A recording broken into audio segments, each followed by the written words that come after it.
Welcome to Awaken the Mind, Relax. the NLP and Hypnosis Guide, hosted by David Uhas. You need to understand. If you can't, you must. And if You're listening to Awaken the Mind, the NLP and Hypnosis Guide, a podcast that inspires the curious to the professional to discover meaningful content and pursue their passions. My name is David Uhas, and I'm a master NLP practitioner and hypnotist, best known for losing over 100 pounds and running 6 marathons in 2 years.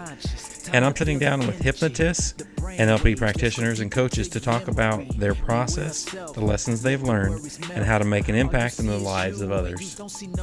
Today's guests are trainers from the Dave Elman Hypnosis Institute.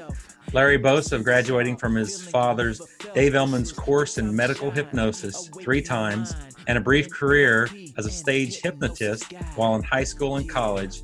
He then went on to an engineering career, MIT, the Air Force, and the defense industry. Eventually retiring as colonel in the United States Air Force for many years, Larry has answered inquiries about his father's life, careers, and the Dave Elman course in medical hypnosis. He is now a lecturer and writer on several subjects and has been a presenter for the National Guild of Hypnotists annual convention each year since 2009, teaching Dave Elman's methods. Our other guest today is Cheryl J. Elman, and she is the president and marketing force behind the Dave Elman Hypnosis Institute, with the mission of having Larry share his first-hand experience of Dave Elman as a father, a man, and his careers in hypnosis training, radio, and vaudeville. Cheryl has spent over 30 years teaching in the art, high school special education, and business. She taught high school plus tutored and supervised tutoring programs in the schools for Sylvan ACET tutoring programs.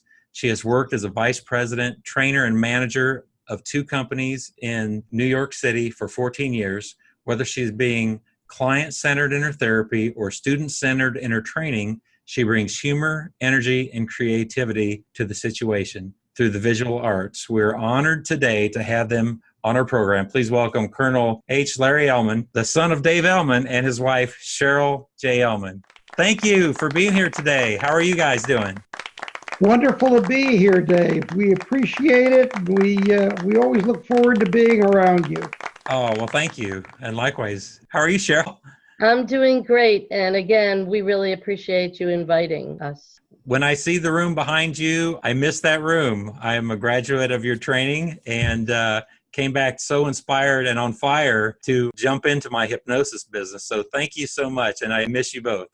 We miss you too. Your class was a great class. And it's so nice that you all are still staying in touch. I like that. I wanted to ask some questions, and as I had talked a little bit about how a lot of the listeners are maybe new to hypnosis, and of course the seasoned people, the professionals already know who Dave Elman is, but could you share with me, who is David Elman? Well, my father was born David Kopelman out on the prairie in North Dakota. The family moved to Fargo because my grandfather insisted, and my grandmother also, that the children all get a good education. And in the prairie at that time, Fargo was your best bet. So he grew up in Fargo. When he entered vaudeville, and I'm going to have to come back a little bit, but I'll jump to that. When he entered vaudeville and was a stage hypnotist, he eventually had top billing. Top billing, you could not fit on the marquee David Kopelman. So it had to be shortened, and it became Dave Elman. Fast forward about 20 or 25 years, and my mother insisted Dad go into court and legally change his name to Dave Elman because she got tired of the fact that when she answered the telephone, she'd get either one or both names and people being confused. So by the time I was born, it was only Dave Elman. And he never went back to using the David. He was Dave. I remember when we crossed the border, either going into Canada or coming back, the border officer proceeded to give Dad a hassle on this. I was, 10 years old, and I'm watching this hassle. I haven't used David since I was a little brat. So it's Dave Elman. Backing up a bit, my grandfather, Jacob Kopelman, commonly known as Jake, was I call him a hobbyist hypnotist, good, but still learning the ropes. And so my father saw attempts at hypnosis as young as when he was 6 years old. Jake came down with cancer, severe pain near the end. And at that point, Jake asked for a hypnotist to come relieve the pain. And my father watched medical hypnosis totally suppress the pain and allow his father to act in a normal manner back with the family. Jake died shortly after that. And so Jake's death was, of course, traumatic. It would be for any 8-year-old, but it was totally wrapped around the hypnosis near the end. Jake had a fairly good hypnotic library, and of all of his kids, the only one who would read it was my father. So he got the hypnosis library. And from there, he developed a lot of his hypnosis techniques.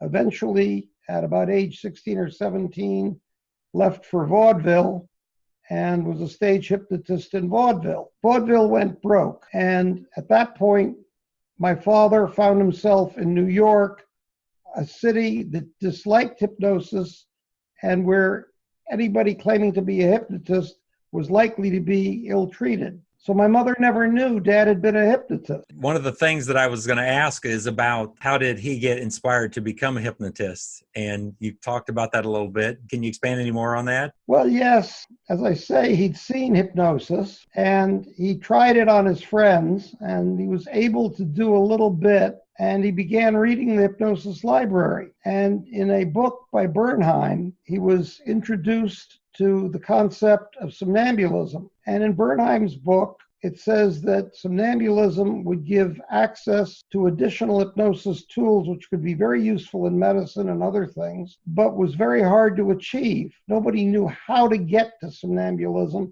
It occurs naturally in some small percentage of people, but there was no way to get there. But Bernheim noticed something very interesting. He said when he had a patient who had to make repeated visits over the course of several weeks or months, every time the person was hypnotized, they went deeper.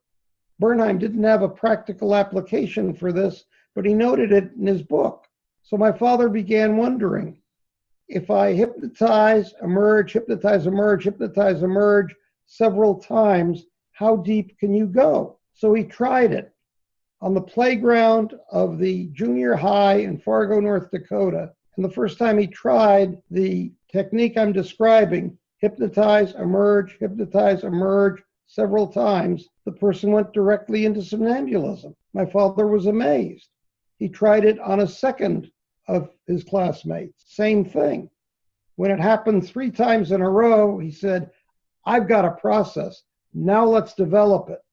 And from then until he left for vaudeville, he was experimenting and trying to develop additional hypnosis technique. I wanted to also share that when he saw hypnosis or experienced it when he was younger, his father, I think Larry had already said, was a hobbyist. And he had worked with a young girl who was a stutterer. And while she was in hypnosis, Jake was able to get the stuttering to stop, but could not formulate a good post-hypnotic suggestion that once she was out of hypnosis, that the stuttering would continue to cease. So this is something that Dave also worked on later on, was how to get the suggestions to stick. But that's how he was fascinated with it, and also watching the pain that his father was in cease to the point where he was able to get out of bed and actually play with the children and go to work one last time because the hypnotist had stopped by the house and helped him with pain control while he had his cancer and was in a lot of pain. I believe, this is my belief, because there's nothing in the way of documentation for this. I believe that hypnotist also must have taught my father self-hypnosis. The reason I say that is he was able to continue the pain suppression for many, many hours and to control it. You can't control it if all you've got is one post-hypnotic suggestion. You can if you've got a post-hypnotic suggestion and the ability to amplify it. So that's where I think my father first learned about self-hypnosis because he saw Jake learn this, and this was very central to much of what he did later on. One of the things that I really loved about taking your class is listening to both of you tell these stories about Dave Elman. It's living history, and it was really cool to be able to hear firsthand stories from you both about Dave. And thank you for sharing that. That is so cool. When I had come back from a previous training, and I shared this with both of you, actually while I was there, they started talking about the Dave Elman Induction. I was so curious about how rapid it was, and the techniques that we were learning were not rapid within 3 minutes or less.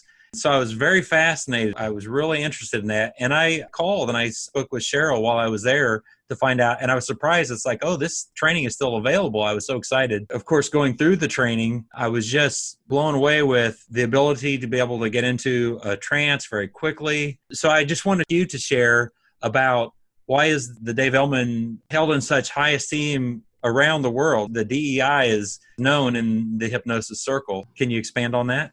Yeah, I think so. There are 3 things that a good stage hypnotist has to be able to do.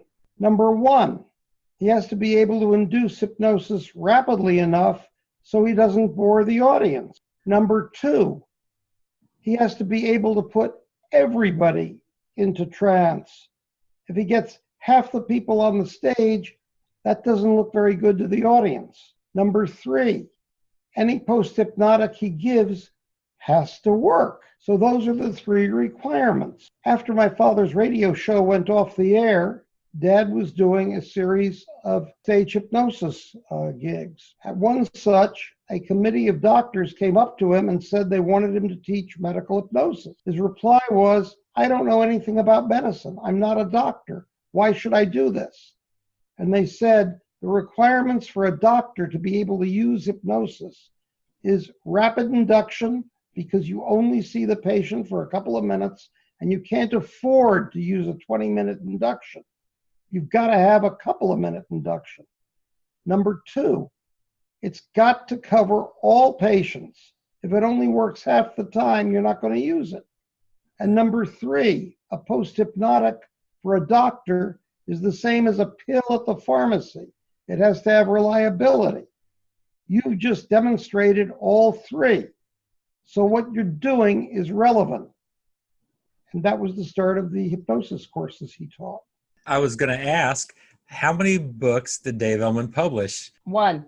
He only ever wrote 1 book. Now, it has been published under 3 different names. The first name was Findings in Hypnosis, and that was the original book that he had put together. He was actually so busy teaching when he was doing his rounds, because when they taught, they did like a milk run.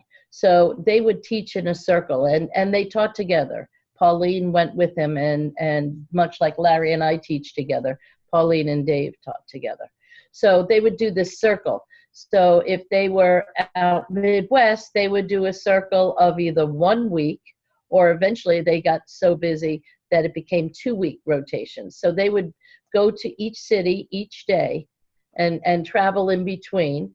And this is back in the days where cars only lasted 30,000 miles. And, and then it was considered old. So he was buying lots of new cars.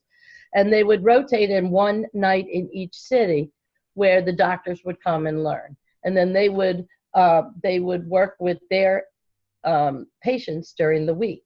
And then when it got to be a 2-ring circle, so it would be every 2 weeks that they would come. And it went for 10 weeks. So they were constantly going around and around. And so that is how they taught the course. Let me add a little bit before we go back to the other thing.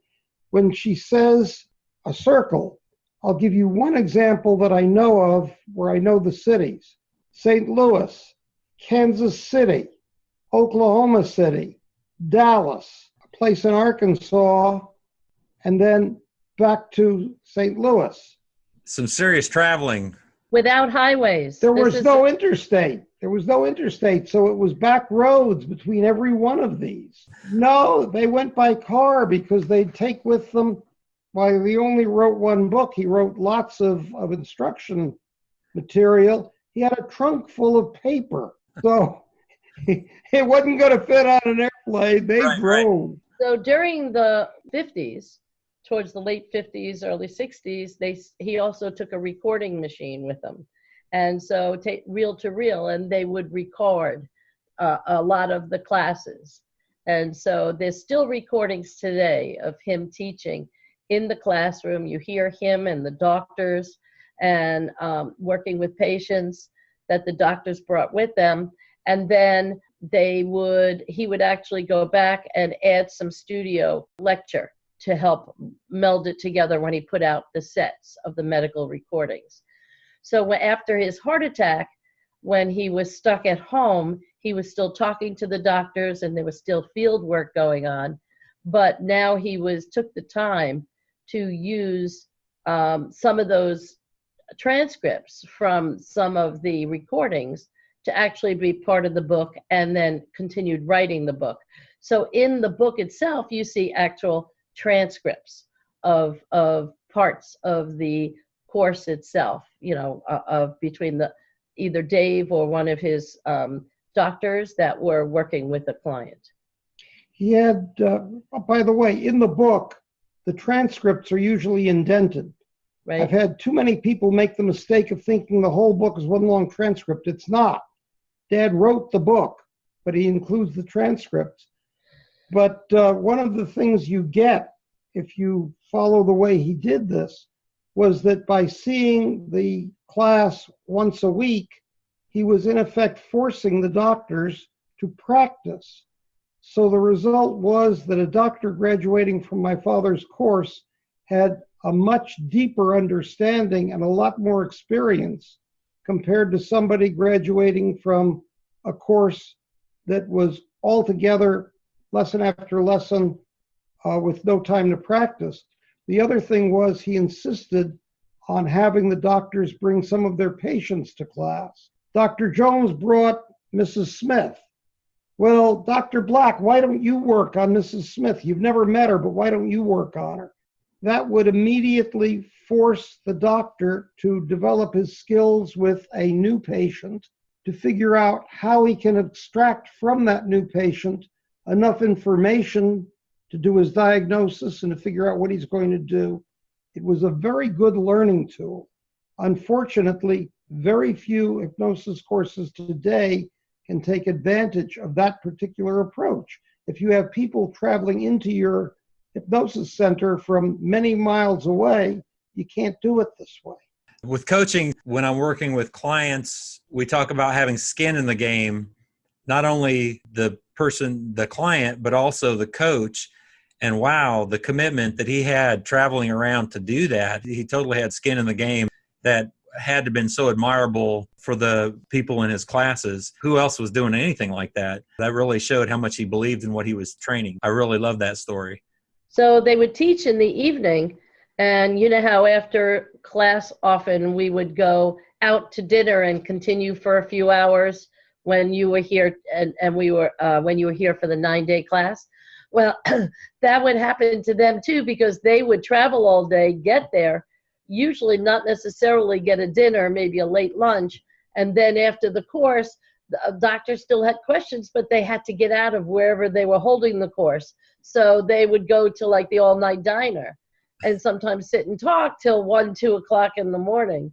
I think a lot of the doctors brought their wives with them just to prove to them that that is in fact what was happening. So he did allow wives to come a couple of times just so they could see this is what the course is, and it gave them new people to work on, and so that they really saw that that's why he was coming home at 2 o'clock in the morning. I remember some late nights with you both at Walmart. I think it was Fernanda and myself, and you two were shopping for coffee pots, and Yep. very, very personable training. It was great to get to know everyone so intimately. Yeah, we had a very good, tight class with everybody getting to respect and join together. It was really a good experience, I'm sure, for the students, and it was for us, because Absolutely. It really melded, really did well. and that's one of the reasons that we hold the course, in a chunk, because lots of people come from, it's not just local. In your course, you were from 6 different states, one person actually being from North Carolina, but a combination of North Carolina and Georgia. And we did see him in Florida, by the way. It was nice. And then we had somebody from Australia who was actually originally Brazilian, and somebody from Brazil. So it really everybody was staying in hotels. Everybody was free in the evenings. People were working with each other and practicing on each other, going and having dinners together, and building relationships, many of which are still going on. So I think that is the beauty of getting to do it in a chunk. It's like really an immersion. I would love to hear about Hobby Lobby and War Bond Action. I know the Hobby Lobby, and I want to hear about that, but I don't know as much about the War Bond Auction. Share some of that with us. Sure. My eldest brother died about 1.5 years before I was born. I am the replacement child. I would strongly suggest to any group of parents who have that situation, never tell the youngster he's a replacement child. You may think you're saying it with love, but it leads to a certain amount of upset on the part of the child. But aren't we each other's replacement spouses? True, and I wouldn't want anybody else, honey. But at any rate, Jackie died, and my parents were in severe depression. You have to remember, this is long before the Me Too movement. This is back when women were chattel. Hey, I'm telling it like it is, wow. Honey. Okay. And my father was speaking with one of my uncles, I don't know which one, and said, what do I do to get out of this depression? And the man said, invent a show unlike anything that has ever been on the radio, and it's tough to invent. And as you concentrate on that, it'll take your mind off. And my father said, yeah, but what do I do about Pauline? And the reply was, she's just a woman, get her pregnant. Here's the fetus. So anyway, Dad invented Hobby Lobby, the radio show, and the mechanism of it was that he would have people come on the radio with extremely unusual hobbies, and they would describe their hobby and they would demonstrate it in the radio studio. The trick to it was to describe the hobby as it was being demonstrated and do it rapidly enough and carefully enough so that not only would the studio audience react, let's say with laughter or with, oh my goodness, or whatever, but that the radio audience would react in almost the same time. Because if the radio audience reacted to this same description, you stayed on the air. If they didn't, you'd be replaced by another radio show. So Dad really worked hard on devising his commentary such that he kept the studio audience and the radio audience together. If you think about it, this was great practice for everything he did later in hypnosis. He'd already been a stage hypnotist. He knew how to hypnotize, but now he's got this new challenge, and he meets the challenge, and in so doing, he develops his patter better, he develops his timing better, he gets to where he can listen to what the hobbyist or client or patient, whatever you want to call the person, is saying, and develop what he's going to do next. So that was the gimmick of Hobby Lobby. And it was on the air from 1937 to 1949 and was revived again in the 1950s briefly. And it was popular enough and important enough so that when Dad had to go into the hospital for a gallbladder operation, Eleanor Roosevelt, the First Lady, came up from Washington, D.C. to run the program. Wow. To put that in perspective, in those days, if the host of a program was absent more than 2 weeks, the program was canceled. So for her to run the program for about a month while Dad recovered was earth-shaking. Then along comes Pearl Harbor, and my father wants to do something to assist the government in selling war bonds, because that's how much of World War II was financed. So he comes up with war bond auction, later known as victory auction. He would talk celebrities into donating something of some personal property, and he would do the same thing on the air that he'd done on Hobby Lobby. He'd get the description over to where it was fascinating, and he'd then have people bid. But you couldn't just bid money. You had to bid the money in the form of war bonds. So first you bought a war bond, then you bid the war bond, and you gave it to the government. So in effect, you're canceling part of the government's debt, and you got this, whatever the thing that's being auctioned off was. This stayed on the air all during World War II and for a year or so thereafter, and it got him all sorts of awards from the Treasury Department, which thought this was great. At one time, I knew the number. It's somewhere in the multi-millions of dollars.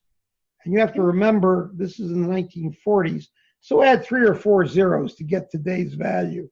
About Hobby Lobby, I had heard that Dave kept from his wife that he was a hypnotist. Can you share that story? Oh, yes. I think I mentioned earlier that when he arrived in New York, hypnosis was frowned upon.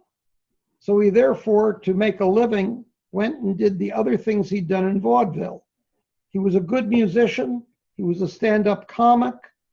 He was a radio announcer. He went from one thing to another, whatever would keep him employed. But he never told Pauline or any of his in-laws about being a hypnotist. Along comes 1949.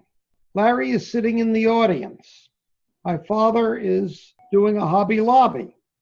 While he's doing the Hobby Lobby, one of the hobbyists is a hypnotist. This particular hypnotist screws up his act terribly.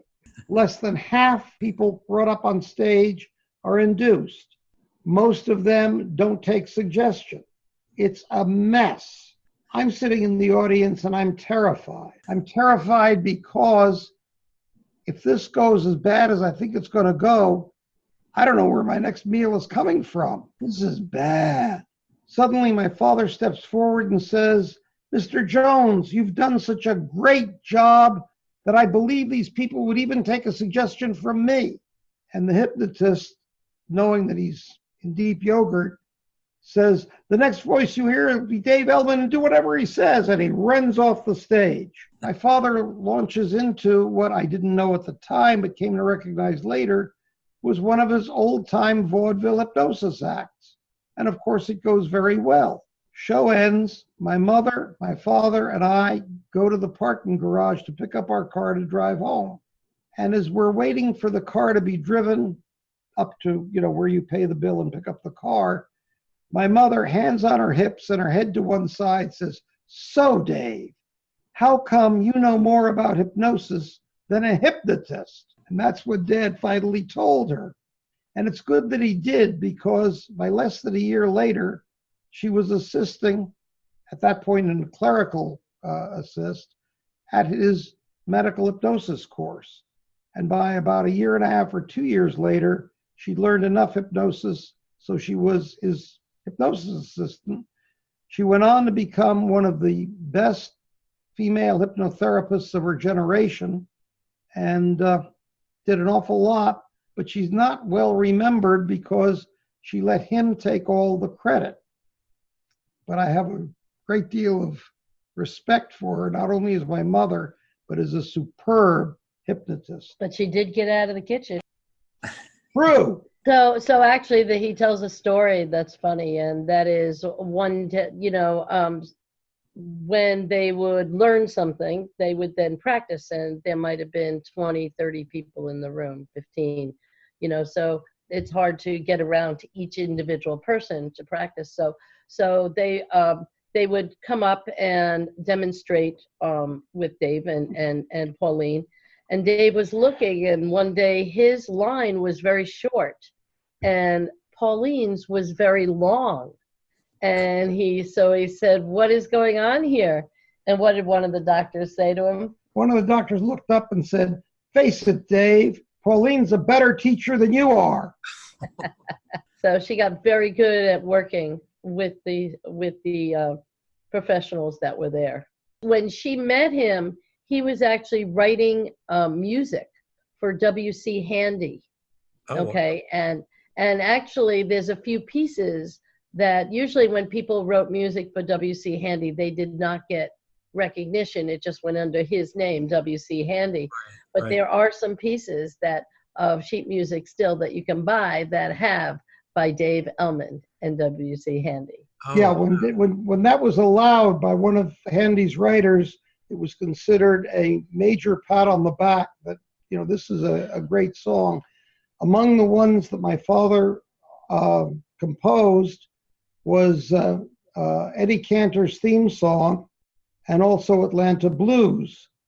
And Atlanta Blues has been recorded by Odetta and by probably a dozen other famous artists. And that's Dad's. And Oh Papa? Yeah, also the song Oh Papa, Won't You Please Make John Behave, which is a comedy song from the 20s. You can still find it. It's wow, a cool song. Going back to your question of a few moments ago, yeah, Dad hid it from my mother. The reason I say Dad hid it from my mother is the hypnotist I've described was not the first hypnotist that appeared on Hobby Lobby. They'd had several of them. And every time a hypnotist appeared on Hobby Lobby, there'd be a problem. The problem was that the network, the radio station, would be scared silly that somebody driving a car would be hypnotized out in the audience and crash the car and they'd get sued. So they would try to put all sorts of limitations on a hypnosis demonstration on the radio. And my father had to talk them out of this and get the limitations realistic. Well, while he was doing this, he was trying to keep his hypnosis background secret. So no, Mom didn't know about it until that day in the parking garage. Actually, Larry knew about it, but didn't know about it because he used to get a nickel a bookcase, a nickel a shelf for dusting his father's bookcases. Now, you know from being here how Larry loves books.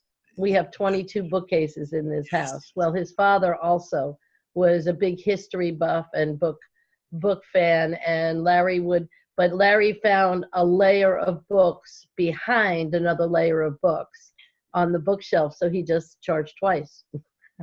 But he didn't know at the time that was his hypnosis library. Who at age 5 or 6 can read the word hypnosis? I mean, I taught myself to read by then, but this was too big a word. Yeah, it didn't have an airplane on it, so it didn't faze him. What's going on next for you? You have some trainings coming up, is that right? Yes, we do. Actually, we have, by the time you all hear this, we will have just done another 9-day certification course here, and we're looking forward to that. We have a new one scheduled for October 6th through the 14th of 2018, but we always have one in the making. So if you're listening to this after that fact, just give us a call. We'd be happy to. One of the things we're excited about is we're interviewing and taking applications for people to become Dave Elman trainers. Because we want this to continue past our lifetimes. And so that's something that we're actively doing now, is looking for some Dave Elman hypnosis methods trainers, and will be taught both live and or on Zoom, using the rooms and getting to practice on each other and videos, etc. August 23rd, Larry is teaching a 1-day course this year as a pre-course for HypnoThoughts Live. That's our next conference we're going to out in Vegas. And if you haven't been there, it's really one of our favorite conferences. It's fabulous. And he's going to be teaching it on the rare recordings and methods of Dave Elman. So you're actually going to get to hear some recordings on different issues from Dave and hear Larry's opinion on it, my opinion on it. And then you're going to also get to practice and discuss. And so it'll be really interesting it'll be like Dave in the classroom. Some people have never heard Dave really speak. and get to talk about the pros and the cons. And, you know, sometimes there's differences today in language than there was in the 40s and 50s. Right. So it's interesting. I'm teaching at HypnoThoughts as a pre-course on the 21st and 22nd on sleep talk for children, which I'm hoping to be doing another podcast with you soon about that. Absolutely. And I love that process. And basically, it's a process that we teach parents to talk to their children 2 to 3 minutes a night during their sleep cycle to help them build their self-esteem and emotional resilience. It's a great program. And September 22nd and 23rd, we're going to be doing a best practices of Dave Elman, both live and on Zoom, so you can be in either place again. We have mentorships and individual trainings available for all of our courses. You know, we've had some trainers train with us one-on-one because they're halfway around the world and fit it into their schedules and our schedules. And we've had, so we're really just excited about working with people and keeping this going, getting people out there, utilizing Dave Elman's methods. You know, Dave's course was always metamorphosizing into new methods because as people were out there using them, they would come up, some of the doctors would come up with a new technique. And over the years, it evolved because then they would test that technique in different cities and they all had booming practices. So they got to work on lots of people in the different specialties. His course evolved and we blend our Elman and many people today that take Elman methods take that and blend it into their toolbox to use with a variety of clients. You know, there's 336 pages in the book, and only about a tenth of that is actually talking about the Elman induction itself. And so there's lots of other methods to learn. Yeah, I've got to make a point to people who are unfamiliar with the book. You'll hear people say it's the transcript. Well, I covered that. It's not the transcript. You'll hear other people say, well, I don't want to read that. It's a medical book. No, it's a hypnosis book, which was written in a medical context because that's who all of Dad's students were. But it is a hypnosis book, and it covers an awful lot of specific hypnosis techniques. Regression, pain control, academic enhancement, Obesity. weight control, smoking cessation. Well, smoking cessation's an oddball one because my father was such a dedicated smoker that when he tried to do smoking cessation, it never worked. So he did not have belief in the process or credibility he didn't have the desire, and he was doing it on himself. Right. You know, I started a conversation and like the circles that that Dave and Pauline did, so does my conversation sometimes. So I want to bring it back full circle to talking about the names of the books. The first one was Findings in Hypnosis. The second book was Explorations in Hypnosis, put out by Nash Publishing. And the last one was put out by Westwood Publishing, and that is Hypnotherapy. And that is today still what is called the Green Bible. It's been green for many years, but when Gil Boyne first took it over from Westwood, there's some copies out there that are blue. There's some copies out there that are, I think there was a light blue, a dark blue, and Red. And a red. But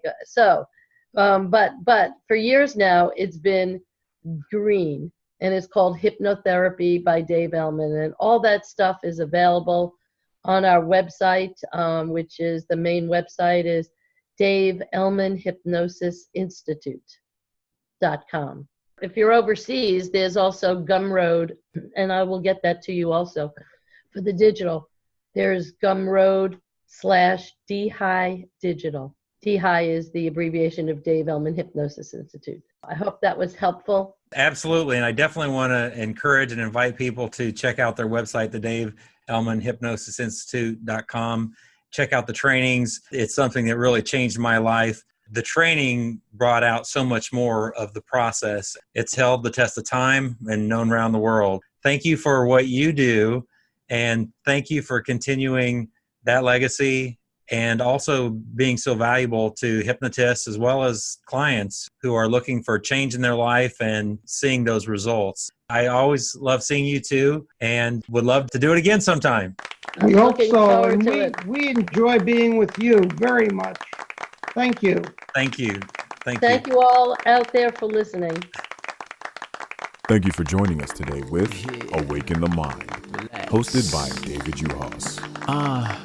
Awaken the mind, you need to understand. If you can't, you must, and if you must, you can.